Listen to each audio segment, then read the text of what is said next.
Okay, good afternoon, good evening again, and welcome back for part 2 of our conversation on health is wealth.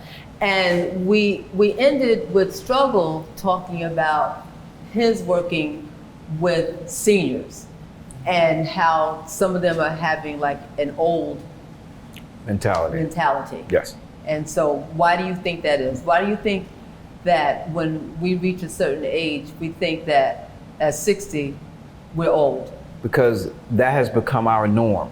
But we have to remember that's our norm here. I always encourage people to travel, right? And I never say I can't.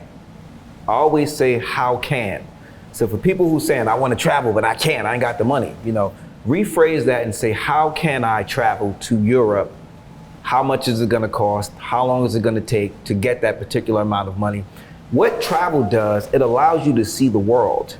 Right? And when you see the world, you see that seniors are not old in other parts of the country. You got seniors. I remember, I'll never forget, I was in Mexico. It was a brother, and I asked him how old he was. He was 83. He was carrying an old school. Remember the wooden barrels that they used to be in Bugs Bunny? He's carrying an old school barrel on his back, selling water and refreshments. Wow. Up stadium stairs, right? So the whole idea of being old is just our norm. You told that you're old, right? You're gonna lose. The other thing I hear men say, well, you're gonna lose muscle mass, and you're gonna lose testosterone. All that stuff is BS. It's just what you've been told. Whatever you don't use, you lose. So if I used to grab 70 and all of a sudden I'm grabbing 40, your body adapts to the 40. I don't believe you start getting old until you're like in your 90s. Like that's when you start, winding down. But until then, a lot of that stuff goes from what you believe, and whatever you don't use, you lose. So mentally you start going old, and then the physical follows. And now when you mentioned the testosterone, you know what, that made me think about menopause. Because I've never experienced menopause. So when the women are talking about the hot flashes and all that stuff, I've never gotten a hot flash. I thought they say you gotta get that. When I travel around the world, I thought you gotta get when that. I travel around the world, a lot of things that American women speak about, they don't speak about a lot in foreign countries. It's not that thing, and a lot of that I attribute back to how we're eating and our lifestyle. Right, exactly. So like some of my jobs that I used to work at, it was always a problem with temperature. It's too cold, it's too hot, it's what? So they would say, well, how are you? I'm fine. Like I said, I've never experienced a hot flash. And the only hot flash that I've experienced is like when I get into my car and it's really, really, really, really hot. That's the hotness. But as far as a physical, I never experienced menopause. And I think a lot of it has to do too with I think everything has to do with what we're eating. I'm telling you, because all everything the process, goes back. What you're eating and what you're thinking. All this processed food. And as you said, people eating 3 and 4 times. People think that you're supposed to eat breakfast, lunch, dinner, and this is the other thing too. Being in our environment, right? Because we have to think too that a lot of people will say, well, I don't have the money to eat organic, right? I don't have the money to do da. Eat less. Purchase more quality food and eat less. And for everyone who wants to have a treat meal, I don't call them cheat meals, right? If I'm doing something and I want to have something, I'm gonna treat myself to it, but I'm gonna push myself to the point where I feel I deserve that treat.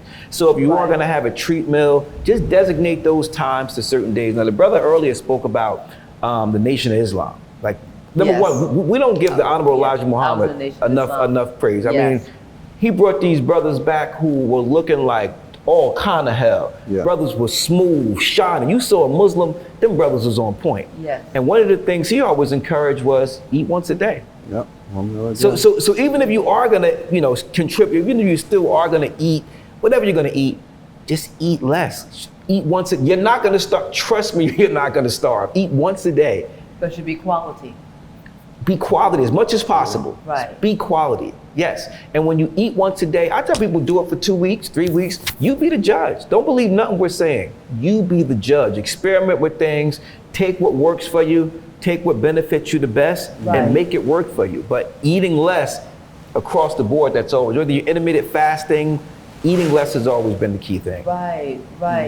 And see, for me on this journey, I loved combining different fruits and vegetables. Like my favorite fruit is avocado, even though people think it's a vegetable, but it's a fruit, and I love combining it in the smoothies because it makes it nice and thick, along with the bananas and everything. Right. So what the sisters have been asking me, like what I do, you have to do what works for you. Yep. And this is what worked for me. Yep. And learning the different things, getting the information about what I needed to eat and what could be combined. I just started combining a lot of things. I also combined different nuts. I like pecans and cashews and walnuts. So I combined that in there. And then I put my different oils and stuff in there, like, black seed oil, things like that. I combined all of that in there. Yeah, it's fun and too. Then, It's fun too, ain't it? Yeah, it is. And guess what? I was using stevia, right? Because I wasn't doing like any sugar or anything. So I was using stevia. But then since I've been on this, I haven't used any stevia. Yes. Yeah. Yes.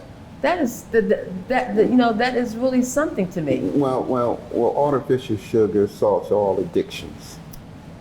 So once you wean yourself off of the drug, you realize that your body gets sufficient sugar, sufficient salt from the natural stuff. Right. But if you're a dopamine, you want to get as high as you can. So you just find salt all day long. You find sugar all day long. And you never can get enough that way. Just like a dopamine. Right. You never get past it. So. Right. Yeah, and Google has made everybody experts on everything now, right? Right. All you have to do is just study the natural, and it will always lead you back to the path, right? Yep. Right. Interesting, you said dope fiend. Sugar is more addictive than dope.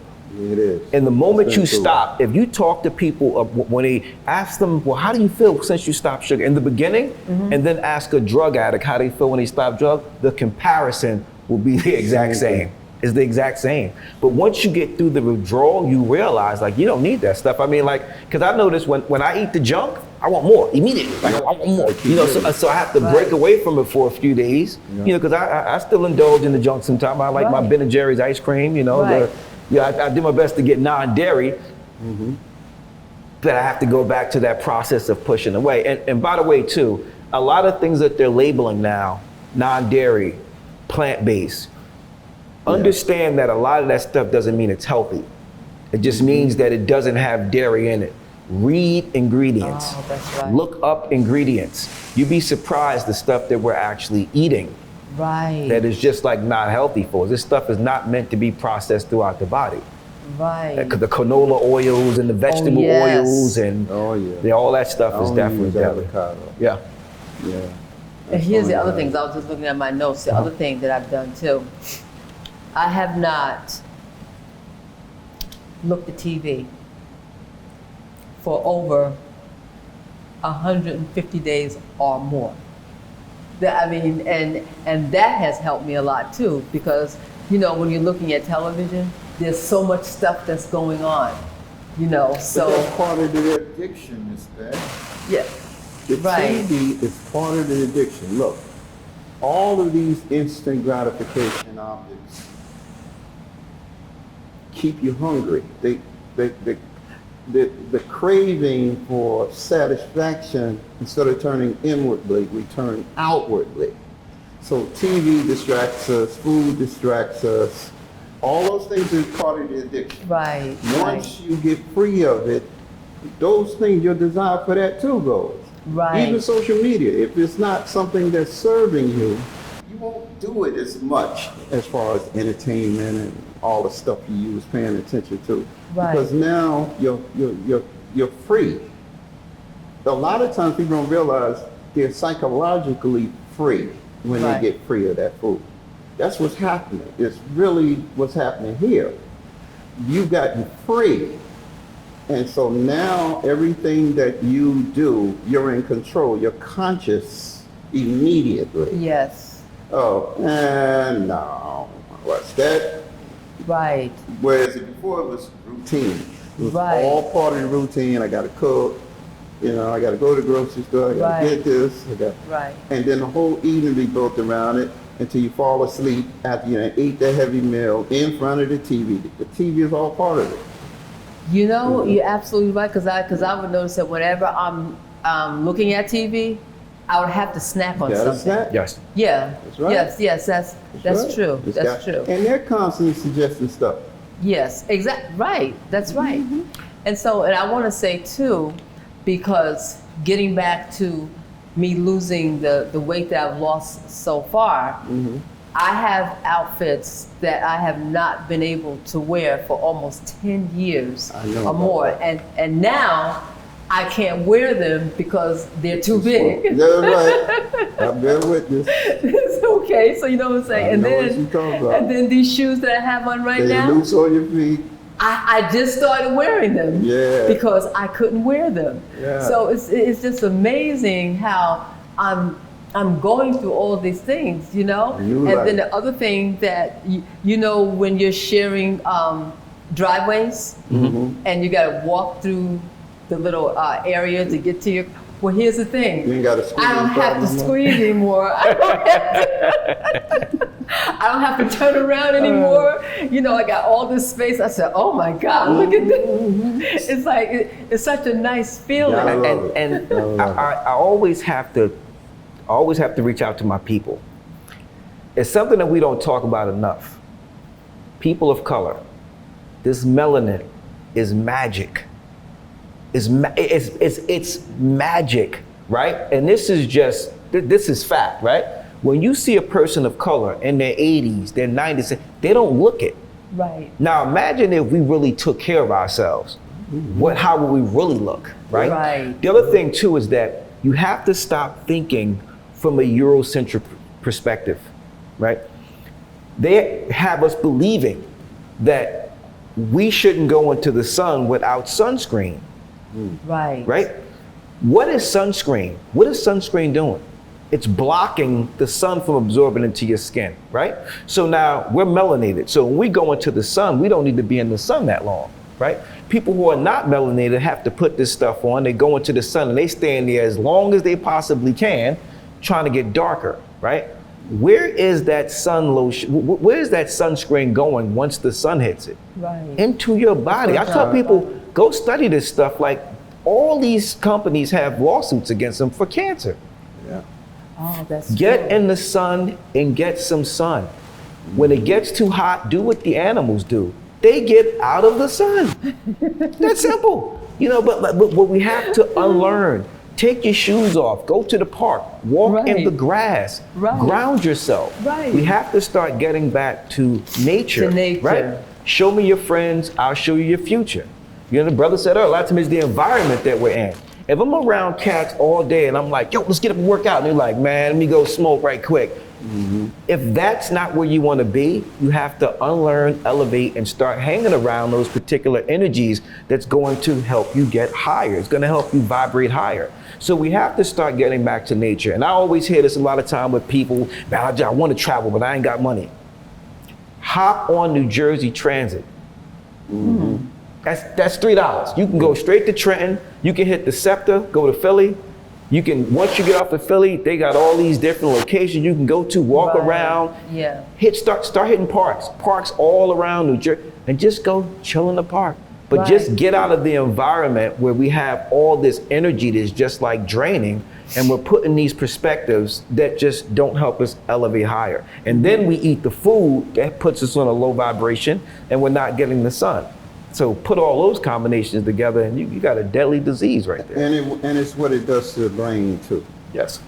The reason why you don't have that enthusiasm to do things or you feel challenged by them is because your brain's capacity to resolve problems is not up to the level where it should be showing you the positive things that you have the ability to execute. you don't see it like that. Right. You got food that's dumbing you down. And so this is why our children going to schools after eating cereal in the morning and pancakes and stopping at the corner poppy store and grabbing them little cheap bags of garbage. And then they go to school and the teacher can't figure out why they won't stay still. Right. Or this one is always sleep. Right. And it's what they're eating is doing that. Exactly. Yeah. And the fact that they don't exercise like that, like they're supposed to do too. Because before we leave, I just want to struggle since you are a trainer. And how long have you been a trainer? I've been training for over 30 years. For over 30 years, okay. So now, this is what I found. It said, because see, Struggle helped me as far as the weights and everything, right? Right. Yes. And I noticed that when I started doing the strength training, that's the weight training, right? Yes. See, I thought that when weight women, or calisthenics, you're just putting your body against resistance. So it can be weight, it can be body weight, just resistance. Yes. Okay. So I thought that as a woman, I start doing the weight training that I was going to get bulky and all that stuff, and that didn't happen. No. I started getting the muscle and everything. Yes. And I noticed the difference, with that, and then I started getting stronger in my legs, and I also did my bone density test. I went for the bone density test, and the doctor said I didn't have to come back for like 15 years. Because I had no history of having any bone density problems, right? I had the bone density of a person 10 years or more younger than me, right? And that was last year. And last year I was 72, right? That was before you did all this. Yes, before I did all of this. Yeah. Yes. Yes. Nice. Yeah, and so what I've learned through Struggle with his training and everything, because he's really, really serious about his trainings, right? He's really good too. But he taught me about the deadlift. Yes. Right? And also the squats. He had this thing, I'm gonna have to say this, what you said to me when we were exercising. He would say, your ass to the grass. Ass to grass. Ass to grass. On the squat. I said, what is that? Yes. It was squats. Yes. And I wasn't able to do it. Now I can do it. Yeah. Yes, now I can do it. And Yes. most seniors stop bending, right? Right. I got knee issues. We have knee issues because remember the food we're eating, which is causing swelling, right? Which is arthritis. And then at the same token, we're just not bending anymore. Whatever you don't use, you lose. Yes. That's it. Yeah. In fact, in a lot of recovery training, like when I was boxing, the therapy mimics the rotation or the movements of whatever the practice you normally participate in. Right. Because those are the muscles that have to be rehabilitated. Yes. Yes. Right. So, yeah, Yes. definitely. Right. Yes. Right. And then the other one they said that is good are push-ups. So I'm a big fan of calisthenics, right? I'm a big fan of calisthenics. And the reason why is because all you need is your body. That's it, right? Right. The other aspect I really focus on is proper technique. Right. That is so important, right? And what I look to do is just simplify movement so people can get to the aspect of being able to do any move, right? And figure out what they're working. Right? If I'm pushing, it's mainly chest triceps. If I'm pulling, it's mainly back biceps. If you can remember that small concept, that's gonna help you along the way when you're doing certain things. When it comes to body weight exercise, I realize that as a fighter, body weight exercise to me makes you stronger. Weight training makes you look good. I always felt for me calisthenics, I don't know if you feel the same. It's true. Calisthenics is what made me strong. I mean, like fight-wise, grabbing, lifting. So I always like to do a combination of both. And I just want to mention this. When I was being trained, I was really kept away from weights until it was time to tone. I was not to use weight for strength. when I was boxing. It was all calisthenics. And that's big in the fight community because weightlifting takes away your strength as a fighter. And it shortens. Yes. It shortens the muscle length. Yes. And you need long muscles when you box. Yes. So calisthenics, pull-up bars. Oh yeah. Yeah, you need those muscles to stay long and strong. Yes. Right. You don't want them to get like a weightlifter. There was a guy who was boxing with me that was weightlifting. His arm locked. He was in a fight, and his elbow actually ended upwards, and he was stuck. And they had to stop the fight because either his shoulder went out of place or his elbow, but it was because he really wasn't flexible. He was doing too many weights. So this comes back to the question, whatever you functionally do, functionally train for, right? Yeah. You have some people that go to the gym and their desire is just to look good. You know, they want to have a healthy physique, a shapely physique. Weights are good for that, right? Right. If I want to get out here and run, I need to run, right? So I'm functionally training. When I would train people for selective service, so many people would come to me and say, well, my last trainer had me doing chest press so I can get better at push-ups. And I'm like, the only way you're gonna get better at push-ups is to do push-ups, right? So whatever you functionally want to do, functionally train for that. Right. That's right. Right? So if you want more flexibility, you have to start practicing your flexibility. So functional training, yes. Right. Yeah. Well now, if people are interested in getting in contact with you for your training, what would they do? So they can reach me at bodybystruggle@gmail.com, or they can also reach me at 908,